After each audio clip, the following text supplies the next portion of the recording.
Olá, seja bem-vindo de volta às nossas aulas aqui da nossa série Através da Bíblia, da Escola Charles Spurgeon Online. Sou o professor Felipe Prestes e nós estamos aqui para mais uma das nossas aulas, aqui analisando o livro de Marcos. Na nossa análise, a gente parou na última aula, vendo aqui exatamente que Jesus apresentou uma criança, né, aqueles homens estavam ali discutindo para ver quem era o maior, o que é bem irônico, porque Jesus estava falando de coisas grandiosas, da sua glória, mas também da sua cruz.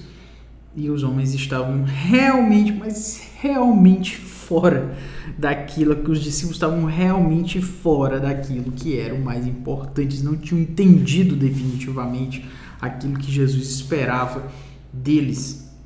Ele coloca uma criança ali no meio e diz: olha, vocês têm que ser como essa, vocês têm que receber essa criança em meu nome.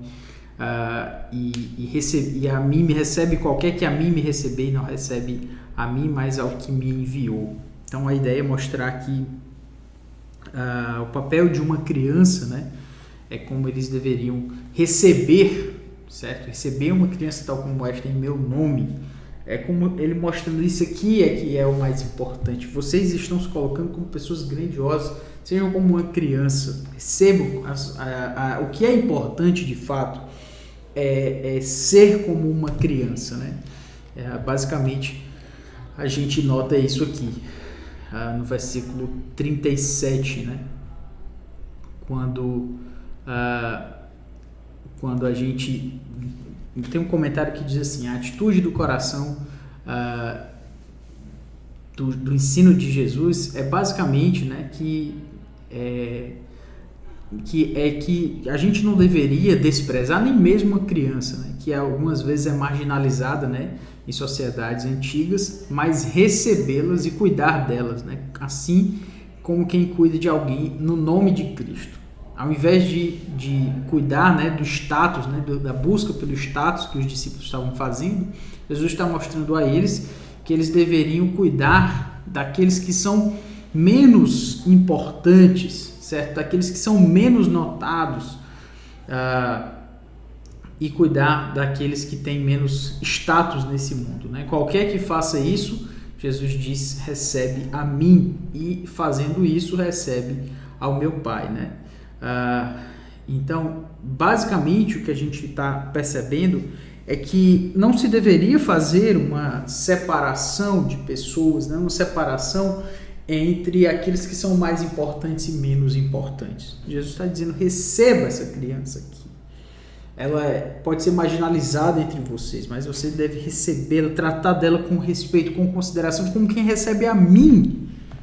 Aqueles que são menos importantes, aqueles que vão gerar menos valor para vocês, aqueles que vão lhe trazer menos retorno posicional, de status, de sociedade, esses, como eu estou falando, vão ser esses que vocês devem receber. E receber não é de qualquer forma. Vocês têm que recebê-los como quem recebe a mim. É isso que a gente pode perceber dentro aqui do texto. Vamos seguindo aqui no comentário, né? Versículo 38, disse-lhe João: mestre, vimos um homem que em teu nome expelia demônios, o qual não nos segue, e nós lhe proibimos porque não seguia conosco. Mas Jesus respondeu: não lhe proibais, porque ninguém há que faça milagre em meu nome e logo a seguir possa falar mal de mim. Pois quem não é contra mim, contra nós, é por nós. Porquanto aquele que vos der de beber um copo de água em meu nome, porque sois de Cristo, em verdade vos digo que de modo algum perderá o seu galardão. Então, os discípulos precisam aceitar outros seguidores do servo, porque o compromisso com ele trará recompensa divina a despeito das associações terrenas. Sabe o que é interessante a gente notar esse texto aqui? É que ai, Senhor, enquanto Jesus fala da cruz, da dificuldade, das pressões do sofrimento, os homens estão falando sobre posição, quem é o mais importante. Quando ele coloca a criança na frente daqueles homens e diz: recebam as crianças, recebam pessoas assim que são menos importantes para vocês. eles estão proibindo, aqueles que estão servindo a Jesus, estão com um sentimento ali de divisionismo, de talvez um sectarismo ou algo parecido. Eles não entenderam, parece que quanto mais Jesus ensina, mais eles estão fugindo daquilo que Jesus ensina. Você consegue notar essa diferença? O que é muito notório, né? Muito notório. Então Jesus pede que não proíbam. Se eles estão servindo em nome de Cristo, não proíbam esses. Ele diz, se você, qualquer um, aquele que der para vocês um copo de água em meu nome, porque sois de Cristo, em verdade vos digo que de modo algum perderá o seu galardão. Ou seja, o reino de Deus, ele é muito maior do que a cabeça de vocês. Se alguém ajudar vocês em meu nome, porque ajudam vocês porque vocês são de mim, ou seja, de Cristo, essa pessoa não vai perder o seu galardão, ela vai estar fazendo algo grandioso. Então, você está proibindo alguém de fazer a vontade de Deus, não proíba, né? Basicamente, é isso que ele está colocando aí. O que para mim é muito interessante e muito próprio para os dias de hoje, que as pessoas têm muitas vezes um sentimento sectarista com relação à sua própria igreja, e na verdade não é assim que as coisas deveriam funcionar, né? Deus age através de muitas pessoas, não só através de um grupo, não só através de uma denominação, não só através de uma placa de igreja. Seguindo aqui no versículo 42, a gente tem: e quem fizer tropeçar a um destes pequeninos crentes, melhor lhe fora que se lhe pendurasse ao pescoço uma grande pedra de moinho, que fosse lançado no mar. E se tua mão te faz tropeçar, corta, pois é melhor entrares numa neta na vida do que tendo as duas mãos. Ireis para o inferno, para o fogo inextinguível, onde não lhes morre o verme, nem o fogo se apaga. E se teu pé te faz tropeçar, corta-o. É melhor entrares na vida aleijado do que, tendo os dois pés, seres lançado no inferno, onde não lhes morre o verme, nem o fogo se apaga. E se um dos teus olhos te faz tropeçar, arranca-o. É melhor entrares no reino de Deus com um só dos teus olhos, do que, tendo os dois, seres lançado no inferno, onde não lhes morre o verme, nem o fogo se apaga. Nesse texto, o que a gente pode notar aí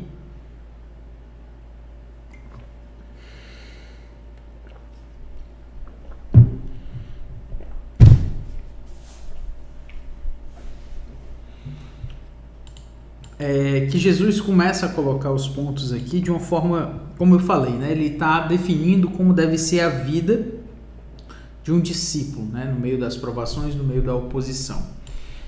E aqui o que Jesus apresenta é o fato de que ele não quer que essas pessoas sejam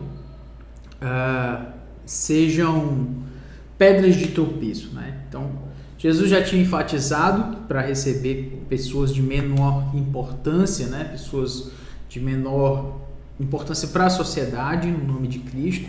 E agora ele adverte contra causar a essas pessoas o pecado, né? Fazê-las pecar. Ou seja, levá-las à descrença ou à transgressão das leis morais de Deus. Qualquer que viesse fazer isso deveria receber uma severa punição, né? E essa advertência se aplica a qualquer um que poderia buscar destruir a fé de uma criança ou de um novo crente. E a ideia é basicamente mostrar isso. Ser uma pedra de tropeço, interessante porque a palavra escândalo, né? Que a palavra escândalo no grego significa pedra de tropeço. Infelizmente as pessoas entendem escândalo como fazer algo que chama a atenção das pessoas, foi algo escandaloso. Por que é escandaloso? Porque está chamando a atenção de muita gente, né? Ora, se fosse chamando a atenção de muita gente, seria algo impressionante, né? Mas o escândalo é levar o outro a pecar. E Jesus bota os pontos aqui nos is e diz: olha, você quer saber o que significa? Qual é a importância da vida espiritual de alguém, especialmente de alguém em situação de alguma vulnerabilidade? Eu vou lhe dizer: se você fizer essa pessoa pecar, você está era melhor que você amarrasse uma pedra de moinho, né? E fosse lançado no mar. É isso. A gente tem que cuidar muito da nossa vida espiritual para não fazer outras pessoas pecarem, para não levar outras pessoas ao pecado, para não fazê-las caírem. Isso serve para todos nós. Os homens deveriam cuidar para não defraudar as mulheres deveriam cuidar para não defraudarem os homens, né? Os homens deveriam cuidar de como falam com as pessoas. E se você tem alguma posição de liderança, você vai perceber que a sua posição de liderança, de uma certa forma, acaba legitimando algumas ações que você faz, quase como quem diz assim: se o pastor faz, então eu faço também. Se o líder da mocidade faz, então eu posso fazer também. É claro que essa é uma característica um tanto imatura, mas ao mesmo tempo, as pessoas de fato têm essa expectativa. Então, exatamente por isso, ao invés de você achar assim, mas eu não tenho que me preocupar com o que as outras pessoas falam, eu simplesmente posso viver sem me preocupar com o que elas consideram sobre mim. Você deveria pensar, será que com a minha atitude eu não estou fazendo alguém pecar? Será que com a minha atitude eu não estou levando alguém a pensar sobre mim de uma forma que venha a pecar exatamente por aquilo que eu faço? Jesus chama a atenção dessa forma. E ele leva isso às últimas consequências, mostrando que a vida cristã ela não pode ser levada de qualquer forma. A vida cristã é uma coisa muito séria, certo? A vida cristã ela é apresentada, como a gente consegue notar aí, de uma forma muito... de uma forma a se considerar com total seriedade. Por quê? Porque ele diz, se a tua mão te faz tropeçar, corta. Ou seja, seguir a Jesus, e o resto do texto a gente já leu, seguir a Jesus é tratar de uma alta importância sobre qualquer coisa que a gente venha fazer. Ele está levando isso para as últimas consequências. Ele está dizendo, se você quer fazer uma outra pessoa pecar, é melhor você pegar uma pedra de moinho, amarrar no seu pescoço e se jogar no mar. Você prefere pecar com a sua mão? Era melhor que você cortasse a sua mão. Ou seja, são questões finais, são questões últimas.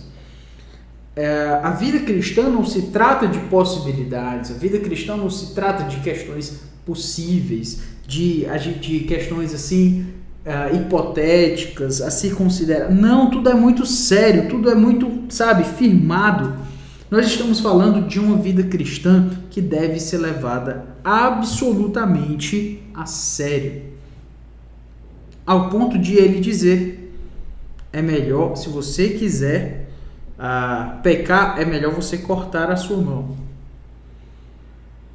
É disso que estamos falando. Estamos falando de coisas seríssimas dentro do reino de Deus. Não são coisas pequenas. Não são coisas que devem ser levadas como qualquer coisa. A gente leva muito a sério. Até porque o final de tudo isso é esse, né?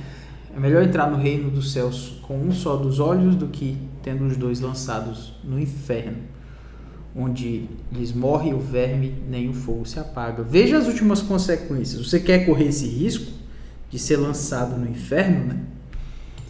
E ele diz, porque cada um será salgado com fogo, bom é o sal, mas se o sal vier a tornar-se insípido, como lhe restaurar o sabor?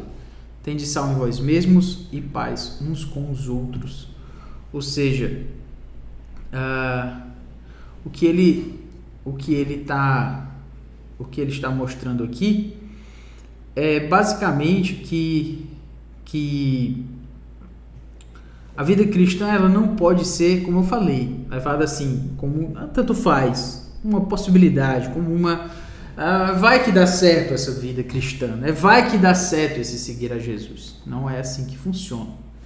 Ou você segue a Jesus de verdade, com o seu coração, levando tudo muito a sério que você está fazendo, ou então é melhor não fazer nada. porque senão você vai ser um sal que não salga. Ou você salga de verdade, ou você não se diz sal, né? Basicamente isso. Ou seja, tudo tem que ser levado muito a sério. A gente chega aqui no capítulo 10 e a gente tem: levantando-se Jesus, foi dali para o território da Judeia, além do Jordão. E outra vez as multidões se reuniram junto a ele, e de novo ele as ensinava segundo o seu costume. E aproximando-se alguns fariseus, o experimentaram, perguntando-lhe: é lícito ao marido repudiar sua mulher? Ele lhes respondeu: que vos ordenou Moisés? Tornaram eles: Moisés permitiu lavrar carta de divórcio e repudiar.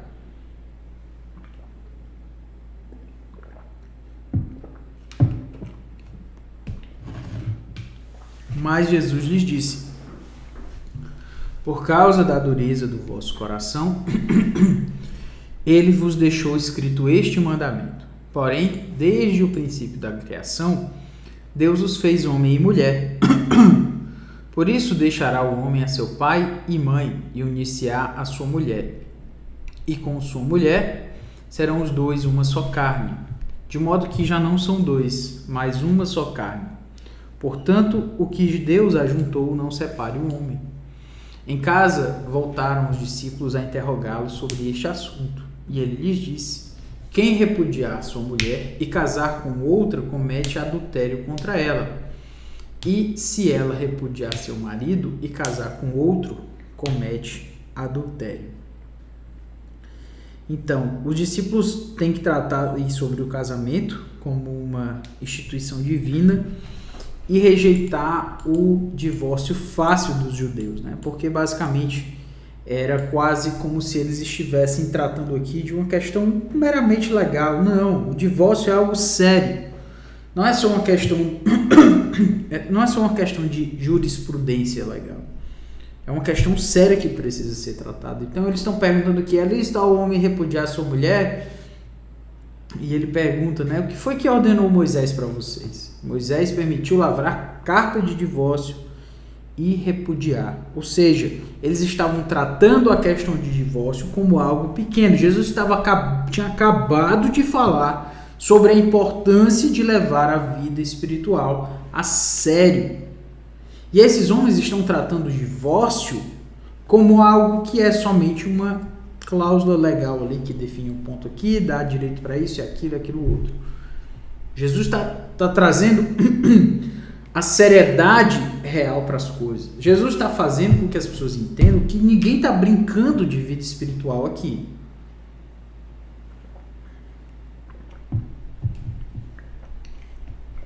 Ele diz, olha, por causa da dureza do vosso coração, ou seja, porque vocês são muito pecadores, porque vocês não conseguem viver uma vida espiritual digna, então ele deixou isso no seu mandamento, né? Mas o princípio, porém, desde o princípio da criação, Deus os fez homem e mulher. Vocês não têm que estar discutindo isso como se fosse algo pequeno, só uma cláusula da lei. Vocês têm que tratar isso com seriedade. Por isso deixará o homem seu pai e sua mãe, se unirá a sua mulher, e com os dois serão uma só carne, de modo que já não são dois e só uma só carne, porquanto o que Deus ajuntou não separe o homem. O que é interessante é que Jesus não define, não entra no mérito da questão do divórcio exatamente aqui. Por quê? Porque ele está enfatizando o outro lado. É claro que tem uma cláusula, é claro que tem uma possibilidade do divórcio, mas eles estão se aferrando à cláusula do divórcio ao invés de levar em conta o que é primordial, que é que Deus fez o homem para a mulher para que eles não separassem. Você consegue notar que novamente os fariseus estão invertendo a ordem de prioridade? Ao invés de eles cuidarem daquilo que é o mais importante, eles estão seguindo uma exceção da regra e se aferrando a essa exceção da regra. O que mostra exatamente o que eles foram procurar para Jesus. Senhor, é essa cláusulazinha aqui que a gente está querendo saber. Sabe, isso às vezes é exatamente onde a gente cai. As pessoas estão se preocupando com aquilo que é o detalhe do detalhe do detalhe, estão perdendo o que é o principal. O que é o principal. E eu vejo esse tipo de coisa todos os dias. Todos os dias eu vejo as pessoas chamando com atenção naquilo que não deveria ter atenção. Cuidando daquilo que é o mais detalhado, sem se preocupar com aquilo que é o mais importante. E aí, finalmente, os discípulos perguntam, né, sobre o assunto, e Jesus diz: quem repudiar sua mulher e casar com outra, comete adultério contra ela, e se ela repudiar seu marido e casar com outro, comete adultério. Ou seja, a vítima do adultério, ela tem ainda algum direito sobre alguma coisa, mas aquele que comete adultério não deveria recasar porque ele está cometendo adultério. Entenda que isso às vezes abre margem, né, para dizerem que sobre casamento e recasamento e tal, mas o ponto do texto que eu quero chamar a atenção não é nem discutir isso aqui, porque talvez deveria um módulo inteiro para tratar sobre isso, mas o que Jesus está falando aqui é o peso que ele está dando a quem foi vítima e a quem foi aquele que cometeu o adultério. Se você comete o adultério, o que ele está dizendo, né? Quem comete adultério, aliás, quem casa, né? Quem repudia a sua mulher, quem é aquele que gera o divórcio, né? E casar com outra, comete adultério. É esse o ponto aqui. Mas a gente não vai definir muito tempo, tratar muito tempo sobre isso, porque a gente nem tem tanto tempo assim. No versículo 13 a gente tem: então lhe trouxeram algumas crianças para que as tocasse, mas os discípulos o repreendiam. Jesus, porém, vendo isto, indignou-se e disse-lhes: deixai vir a mim os pequeninos, não os embaraceis, porque dos tais é o reino de Deus. Em verdade vos digo, quem não receber o reino de Deus como uma criança, de maneira nenhuma entrará nele. Então, tomando-as nos braços e impondo-lhes as mãos, as abençoava. Há pouco tempo Jesus tinha falado sobre as crianças. Há pouco tempo Jesus tinha falado que deveria se dar grandiosa importância a elas. Mas esses homens são demorados realmente em entender, né? Eles consideravam as crianças como uma distração, né, para Jesus. E Jesus mostra que as crianças eram tão importantes quanto os adultos, elas eram igualmente dignas de serem amadas, né? Mas quando ele diz aqui, né, deixai vir a mim os pequeninos, não as embaraceis, porque dos tais é o reino de Deus, quem não receber o reino de Deus como uma criança, de maneira nenhuma entrará nele. Então não é que as crianças estão garantidas no reino de Deus, pelo menos as que querem chegar a Jesus, né? Mas é que se deve aceitar e receber o reino de Deus sem reservas. Você já viu uma criança, quando ela aceita algo como verdade, ela toma aquilo sem reservas, aquilo é uma verdade final para ela. E aqui a gente vê, olha, em verdade vos digo, quem não receber o reino de Deus como uma criança. Algumas pessoas querem defender, a partir desse texto, a ideia, né, de que todas as crianças vão para o céu, né? E eu acredito que as crianças, aquela questão lá dos infantes, né? Os infantes, aqueles que não chegaram à idade da razão e querem defender a partir disso, a partir desse texto aqui, que as crianças que não chegaram ainda na idade da razão vão para o céu. Eu acredito que elas vão para o céu, mas não por causa desse texto, certo? Porque esse texto aqui que você está vendo, ele está exatamente apresentando aqui para a gente crianças que queriam chegar a Jesus. Então não eram crianças que não tinham chegado na idade da razão, não eram bebês de cola, eram crianças que já entendiam alguma coisa sobre Jesus e queriam chegar até ele. Então não use esse texto para defender a salvação dos infantes. Use outros textos, outro argumento, outro pensamento, mas esse texto não pode ser usado porque ele não está falando de salvação dos infantes, ele está falando de que você deveria receber o reino de Deus como uma criança, ou seja, sem reservas, sem buscar outras garantias, mas receber o reino de Deus integralmente como uma criança recebe uma verdade. É isto, espero que você tenha entendido o ponto e até a próxima aula quando a gente vai concluir. Um grande abraço, valeu!